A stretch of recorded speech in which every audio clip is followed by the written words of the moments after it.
Good morning, everyone.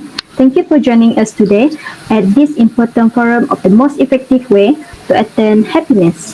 I am Octavia Pelikajau and I will be your moderator for this season. We have a diverse group of secretaries, professional counselors, mental health counselors, and counselors who are interested in discussing the lack of joy and happiness in our life and the most effective way to achieve happiness. The lack of joy and happiness in our life also can be known as anhedonia. Anhedonia is the inability to experience joy or pleasure. You may feel numb or lost interest in things you used to enjoy. It is a common symptom of many mental health conditions such as depression. Today, we intend to explore and discuss effective way to achieve happiness in our life. We're lucky to have some expert panel with us today. Each panelist brings a unique perspective and expertise on various aspects of the effective way to achieve happiness in anhedonia issue. Please join me in welcoming panelist 1, Nurkalisha binti Abdul Muiz Moyadi, our Miss Counselor. Panelist 2, Nurul Najiha binti Yazid, our Miss Mental Health Counselor. Panelist 3, Nurul Alia Nabilah binti Abdullah, our Miss Secretaries. And panelist 4, Nurul Huda Atirah binti Muhammad Asnu, our Miss Professional Counselor. Let's go into more detail about the issue of anhedonia with our knowledgeable panelists and find out how to solve this issue because experiencing happiness is important for our emotional and physical health. Our first panelist is Nurkalisha binti Abdul Muiz Moyadi. How are you today, Miss Counselor? I'm glad to hear more about your background. Okay, thank you, moderator. Let me introduce myself. My name is Nurkalisha binti Abdul Muiz Moyadi. I'm feeling great and really looking forward for today's discussion. I work as a counselor for student and staff at UITM Kota Samarhan, Sarawak, to overcome their problem and give advice on coping mechanism. Thank you, Nurkalisha. Before we start this forum in more detail with the topic being discussed, I would like to ask the first panelist, what is your opinion on the anhedonia issue and what are the effective ways to attain happiness? Okay, thank you, moderator, for the question. In my opinion, anhedonia is common illness of many mental health conditions. I noticed this mental illness has occurred among the students at my campus. Anhedonia symptoms are when you have a lack of interest, enjoyment, pleasure in your life. It's normal when your interests change throughout your life. Sometimes you may not to spend time with another or do activity that previously made you happy because of the illness.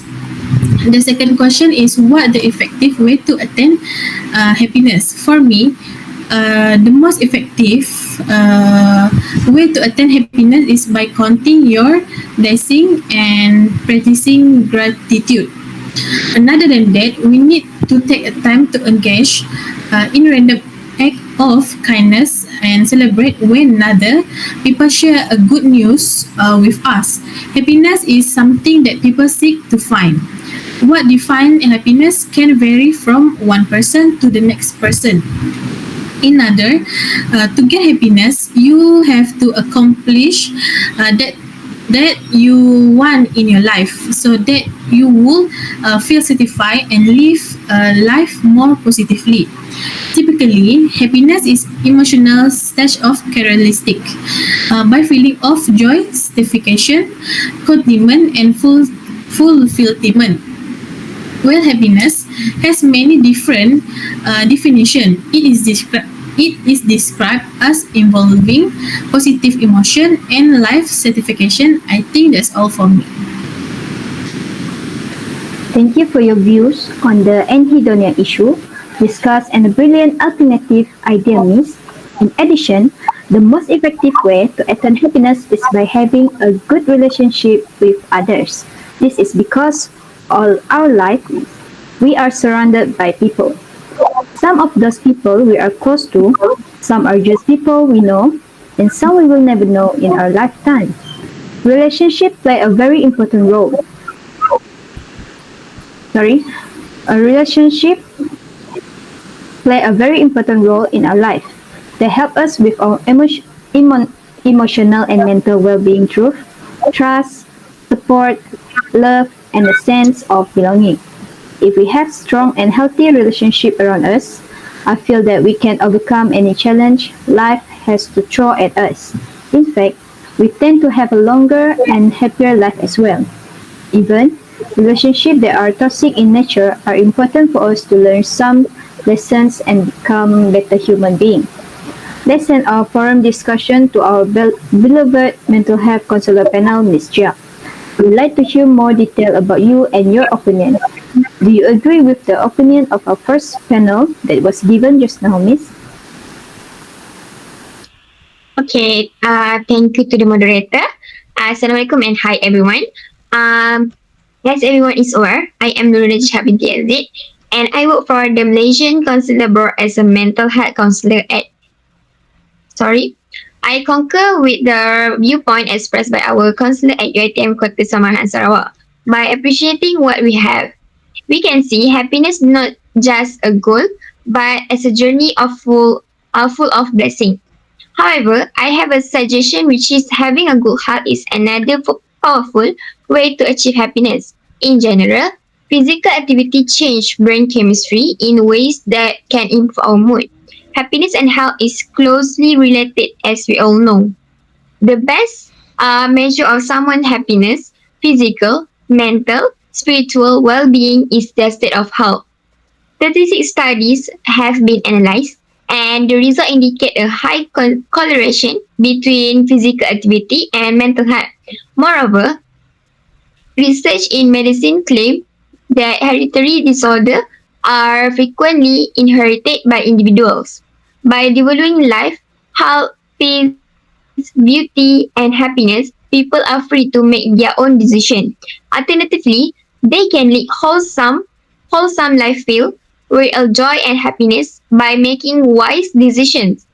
When people are physically well, which is a result of proper diet and nutrition, rest, exercise, and leading a stress life, healthy life, they can be happy.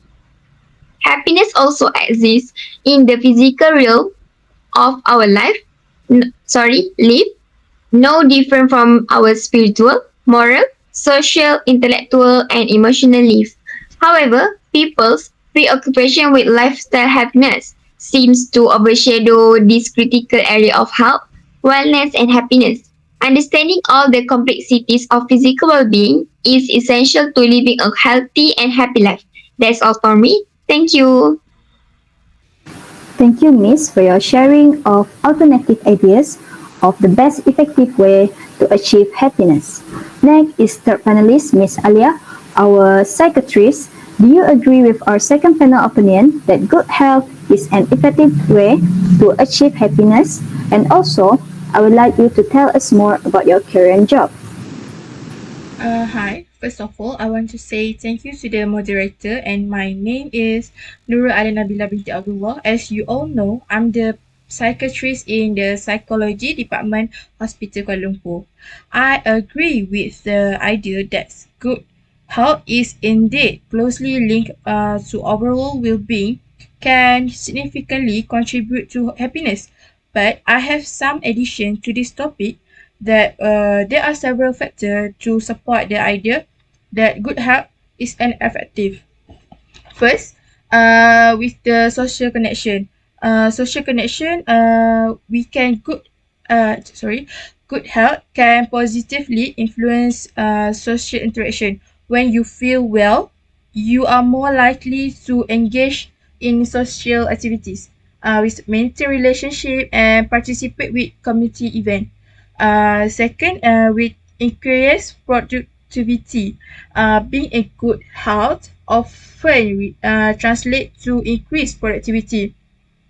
When you are physically and mentally fit, you are more likely perform well you in your professional and personal endeavors. And third, mental well-being, regularly exercise, and a healthy diet can positive impact mood and reduce stress and anxiety. It adequate sleep, another component to good health, is crucial for mental well-being, contribute to emotional stability and cognitive function. While good health is an essential factor in achieving happiness, it's important to us to take note that happiness is multifaceted and influenced by various factors, including relationship, personal fulfillment, and sense of purpose. I think that's all from me. Thank you. Thank you, Dr. Alia. I'm glad to hear your new additions and insight. Next is our fourth panelist, Ms. Huda. Do you agree with our third panelist statement? If not, tell us what you think about other effective way to achieve happiness, and I'm glad to hear more detail about you. Thank you, Ms. Octavia Pearl, for giving me this opportunity. My name is Nurul Huda Atira binti Mama Hasnu, and I work at Shah Alam Hospital as a professional counselor. To answer the question earlier, I strongly agree with our third panelist statement because good health is the major factor to be happy, especially when it comes to mental health. Nowadays, there are so many people dealing with mental health which can affect their daily life, and to be honest, it can lead to suicide if someone who face it not find a way to seek help from professional. Therefore, I would like to highlight that create a balanced work life is another effective way to attain happiness because everything happens in our daily life depends on our mood at that particular time. If we are in a good mood, then we can do all the tasks or all the job given happily. Work interface is bidirectional. For instance, work can interfere with private life, and private life also can interfere with work. In this case, we have to create a balanced work life so that we can set a boundaries between work and private life in order to live happily. A balanced work life also able to reduce stress and improve mental health. When work dominate our life, it can lead to chronic stress, anxiety, and burnout. In our digital age, it's all too easy to message employee outside of business hour and even when they are on vacation. This, of course, can make employees feel pressure to respond to the message, especially from the dinner table, even from the bed in the middle of the night.